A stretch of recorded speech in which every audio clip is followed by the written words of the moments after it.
Captain Konstantin Muraktan tells Russian TV his jet did not stray into Turkish airspace, despite Turkish claims that it did. The rescued navigator of a Russian jet shot down by the Turkish military has said he received no warning before his plane was attacked. The airman, who was extracted from rebel territory after a 12-hour operation, said he could not possibly have flown over Turkish airspace. His revelations will further fuel a row between Turkey and Russia, with both countries saying the other was in the wrong. When the navigator was asked if he could have strayed into Turkish territory, Captain Konstantin Muraktan told Russian television, "No, this is out of the question even for a 1-second possibility, as we were at the altitude of 6,000 meters and the weather was clear. There were no warnings either via radio communication or optically. There were no contacts at all. That's why we flew heading combat course as per normal," he said. Combination frame grabs shows a warplane crashing in flames in a mountainous area in northern Syria after it was shot down by Turkish fighter jets near the Turkish-Syrian border. "If they wanted to warn us, they could have come out by flying on parallel courses. But this did not happen,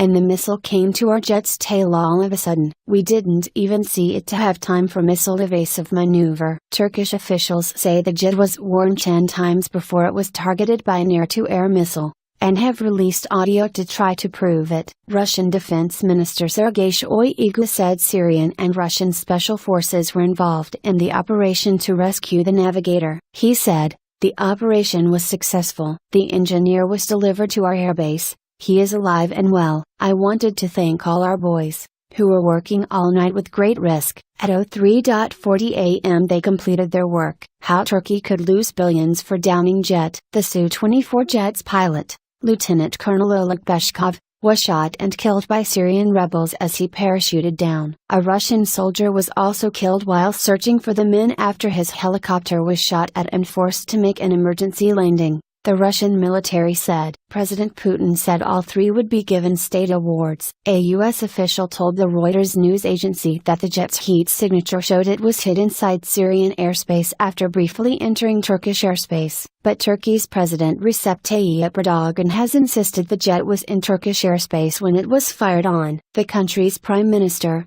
Ahmet Davutoglu, also said authorities did not know the plane was Russian until announced